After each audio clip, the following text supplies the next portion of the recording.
welcome back to Twin Tier Sunday. I'm joined now by Rich LaVere of LaVere Media right here in downtown Elmira on Water Street. Now, Rich, you actually created a documentary about the flood in Elmira called Facing the Wall. Yes. And now, you're not actually from the Elmira area, but you moved here, set up your business here, and hearing all these stories seemed to really inspire you to create this documentary. Tell me a little bit about how the ball really got rolling on this. Well, sure. I think anybody that's new to Elmira, and by new really I mean post-flood, anybody that's new to Elmira has heard the stories, and it doesn't take long. I think I was in town maybe 3 days before I started hearing stories about the flood.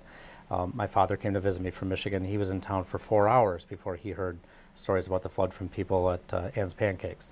So looking at the city, and I couldn't help but wonder what had happened here, that I have this beautiful river, but there's this wall that you can't even get to it. In most cities, when you have a river, people go to the river, they use the river, they're excited about it, they boat, they fish, they swim, whatever they happen to do. And here, you couldn't even get to it, and I was just curious as to why. And I knew about the flood, of course, but I didn't really understand all the underlying things behind it, and really the history of the river as it related to the city. And now a lot of people really kind of blame the river for what happened. That's not necessarily the case, but now it seems that people, you're right, they don't do a lot with the river. Right. And it kind of dissects the town, and people kind of review the river in Elmira in two ways. There's before the flood, and then there's after the flood. Sure. I think that the flood, in a way, became the scapegoat for a lot of other problems that were happening. I don't really want to say problems, because it was just circumstance. You had a declining population, you had a lack of enthusiasm for historic preservation, you had changing demographics, an older generation, you had changing shopping patterns. The mall had recently opened. There were a lot of things going on that just kind of all came together, and the flood was kind of the cap to all that, but it certainly wasn't the cause of all of it. Certainly those same pressures were facing cities all across the Midwest and Northeast. It wasn't unique to Elmira. Elmira just happened to have a flood. I grew up in a town in Michigan that had the same kind of thing happen to their downtown. They didn't have a flood, they had a mall. Their mall sucked the life out of their downtown. And that's not to blame the mall, or that's not to blame it just happened. It's just one of those things. But the flood does become an easy reference point, I think, for a lot of the things that did happen to Elmira. And now you decided you wanted to tell this story, and you wanted to talk to people and hear their recollection of the flood and their experiences during that time. How did you go about finding these people and learning all of these things about this huge event, and how it's still impacting Elmira now? Well, sure. I had worked on a documentary in conjunction with the Arts of the Southern Tier about the Italian-American neighborhood in Corning, which is now where Wegmans is. The reason that community doesn't exist anymore is because of the flood of '72, completely wiped out the entire Italian-American neighborhood.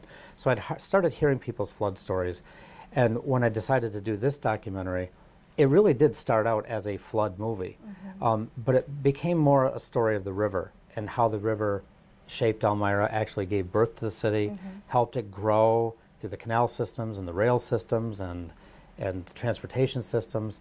But when it came time to talk to people about their flood stories, I really tried to focus on not so much the individual stories of the flood, but the effect that it had on the city. So we spent some time talking to the Chemung County Planning Director. We spent time talking to a rail expert. We spent some time talking to people to say, what impact did this have in the larger sense? But then we also spend a lot of time, ultimately the movie, I think, is an optimistic view of the city and the flood, because we talk to people that are now working to bring things back. We talked to Jim Pfeiffer about what River Friends are doing. Talked to a couple of business owners, one of whom bought a building in downtown completely because it faced the river and he liked to look out and see the river.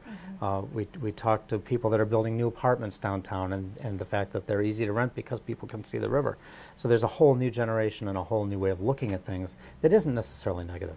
And now, when you were kind of digging through and learning about the flood, not being from this area, did it surprise you exactly how you know, far-reaching and how devastating it really was. It really did. I tell people that I wrote a good portion of the flood section of the script in a day when I was reviewing footage of the flood, actual film footage of the flood that people had taken, all amateur stuff and a little bit of news footage. So I watched it and I kind of transcribed my thoughts and what was going on. I went home that night and I walked in the door and I must have looked like death. My wife said, "What's wrong with you?" And I said, "I can't believe what these people went through." Mm-hmm. I had no idea. I mean, you understand it in a sense, but when you see it visually and see the devastation, it's just remarkable what happened. And now, a documentary does not get put together overnight. How long of a process it did come out in late 2010. Yes. But this was, I'm assuming, a labor of love for quite some time. The seed of it rolled around in my head for about a year, and it was funded in part by a grant from the Arts of the Southern Finger Lakes. So I had a deadline. I had a hard deadline. The initial showing of this was actually projected on the flood wall over at B&C Photo in downtown. So we had people come out on a late fall night to watch this. But because I had a hard deadline, it had to be put together fairly quickly once I got my act together and got the scripting done. But it was about a year really in the works, and an awful lot of people came together to help me out. We had custom music done by John Manfredi. I had a wonderful narrator from Rochester that I've worked with for years that did a fantastic job, and the Chemung Valley History Museum provided a lot of the archival footage and photos, so it was just an awful lot of people working together to make this happen. Certainly wasn't just me by any means. And how's the reception to the documentary been? It has been positive beyond my wildest expectations. When you talk about the flood, there's so many emotions and politics and feelings, almost all bad involved in this. But again, I tried to make the story a positive one and really tell the story of the river and not just the negative aspect of the flood, but the positive aspects and the fact that Elmira has changed countless times because of that river. And I think that because it ends on a positive note and because it does take a positive look at things, that the reception has been really 100% fantastic. I've just been amazed and really heartened by the optimism that people have once they see it. And now for people that are watching the show today, if they're not aware of the documentary, they're interested in seeing it, where can people view it? Where can they purchase it? We do have a website. It's facingthewallmovie.com. There's information there about local places where they can buy it. It's available at several different locations locally. There's some clips from the documentary online. Someday we're hoping to have the whole thing online, but frankly I'm trying to leverage my investment a little bit and sell some copies. But there are some copies available locally, and they can also order right through the website. All right, well, Rich, thank you so much for sharing your story about the documentary and the inspiration that it provided to you. And thank you for joining us for this episode of Twin Tier Sunday, a 40th anniversary of the flood of '72 here in Elmira.